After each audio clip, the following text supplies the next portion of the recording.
에베소서를 가리켜서 옥중서신이다 이렇게 말합니다. 에베소서, 빌립보, 골로새서, 이거를 옥중에서 쓴 편지다 그래서 옥중서신이라 그럽니다. 지금 사도 바울은 복음을 전하다가 고난을 당하고 있습니다. 그 홀로 감옥에 갇혀 있습니다. 감옥에 갇혀 있으면서 교회를 향하여 뭐라고 말하느냐 하면 성령에 하나 되게 하신 것을 힘써 지키라. 이게 무슨 말씀이죠? 그러니 뭐 되라는 것입니까? 하나가 되어라 이렇게 말하고 있는 것입니다. 하나님께서 우리 교회 공동체를 바라보시면서 원하시는 게 있습니다. 그게 뭐냐 하면 교회가 하나가 되기를 원하는 것입니다. 근데 이것이 쉽지 않은 모양입니다. 오늘 3절 끝부분에 보니까 이렇게 표현하시지 않습니까? 성령이 하나 되게 하신 것을 어떻게 지키라고요? 힘써서 지키라. 성경은 말합니다. 이미 우리가 하나라고 말합니다. 하나가 되었는데 아직도 숙제가 남아있다는 것이죠. 하나가 되어가는 노력을 해야 한다는 것입니다. 그리스도의 법으로 하나가 되었지만 생각하는 방식과 일하는 방식과 살아가는 방식, 방향, 목적이 전부 다 다릅니다. 근데 이제 하나님께서 우리에게 기대하시는 것이 있습니다. 너희들이 그렇게 각기 다르지만 하나가 되어야 한다.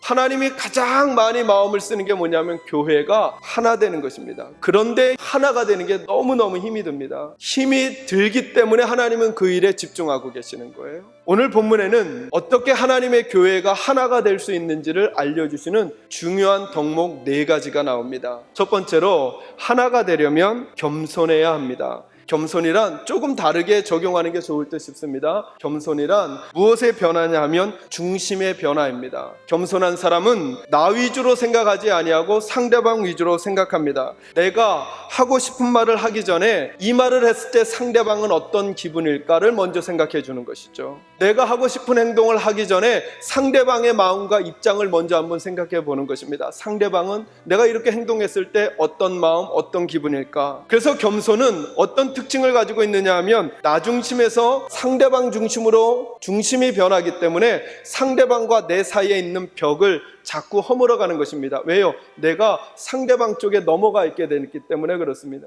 두 번째로 하나가 되려면 우리에게 주시는 말씀이 뭐냐면 온유해야 한다 말씀합니다. 여러분, 온유라고 하는 것은 무엇입니까? 이게 늘 우리에게 숙제인데요. 온유는 부드러움을 말하는 것입니다. 예수님은 하나님의 사람들이 하나님 앞에서 온유해지길 원하세요. 부드러워지길 원하세요. 이건 우리의 숙제예요. 근데 하나님께서는 부드러워져야만 교회가 하나 될 수 있다라고 이렇게 말씀을 하세요. 사람은 상황에 따라 일하는 방식에 따라 사람을 대하는 방식이 모두 다 다릅니다. 근데 그 다른 사람들이 하나가 되기를 원할 때 서로 온유해지는 노력과 애씀이 우리에게 있어야 한다라고 하는 것이죠. 우리가 어떤 성적을 얻었느냐는 둘째이고 내가 정말 하나님께 어떤 존재이냐를 먼저 관심 쓰세요. 근데 그 관심 쓰시는 우리가 온유한 사람이 되기를 원한다는 거예요. 부드러운 사람들이. 세 번째, 오래 참아야 한다라고 하는 것입니다. 모든 겸손과 온유로 하고 그 다음이 뭐라고요? 오래 참음. 이 오래 참는다는 게 뭘까요? 이건 기다린다라고 하는 거예요.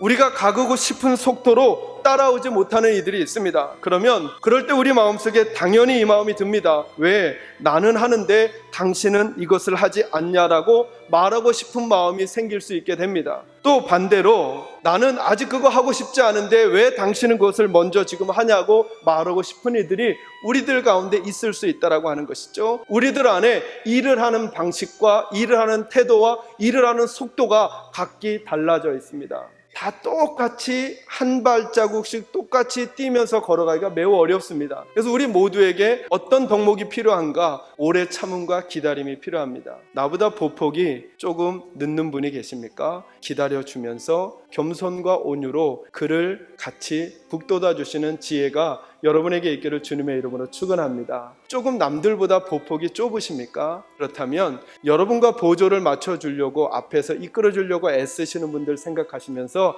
조금 더 마음에 힘을 내시고 다리에 힘을 내셔서 보폭을 조금 넓게 잡아주십시오. 그러면 우리가 하나가 되어갈 수 있을 것입니다. 마지막 네 번째로 하나가 되려면 용납하는 일이 필요합니다. 여러분, 용납한다라고 하는 것은 다른 것을 인정하는 것입니다. 저와 여러분은 말하는 방식, 생각하는 방향, 또 살아가는 태도가 다 다릅니다. 그런데 다르다는 것 때문에 우리가 서로 적이 되거나 혹은 갈등해서는 안 된다라고 하는 것이죠. 우리가 누군가를 바꾸려고 한다면 거기에는 서로 다름이 있기 때문에 갈등과 다툼이 일어나게 될 것입니다. 우리가 그를 위하여 바꾸어 줄 때 그도 우리를 위하여 바뀌어지는 일들이 있습니다. 이것이 서로 용납하는 것입니다. 우리가 하나가 되어갈 때 하나님은 우리를 자꾸 주목하시고 그리고 우리에게 더 기쁨을 주세요. 그리고 기쁜 사람들은 서로를 배려하고 서로를 용납하기 때문에 다른 이들이 생각한 것보다 더 멀리, 더 높게, 더 크게 갈 수 있음을 믿으시기를 주님의 이름으로 축원합니다. 이 아름다운 하나됨이 우리 교회 안에 있으므로 하나님을 향하여 감사의 조건이 많아지기를 주님의 이름으로 축원합니다. 기도하겠습니다.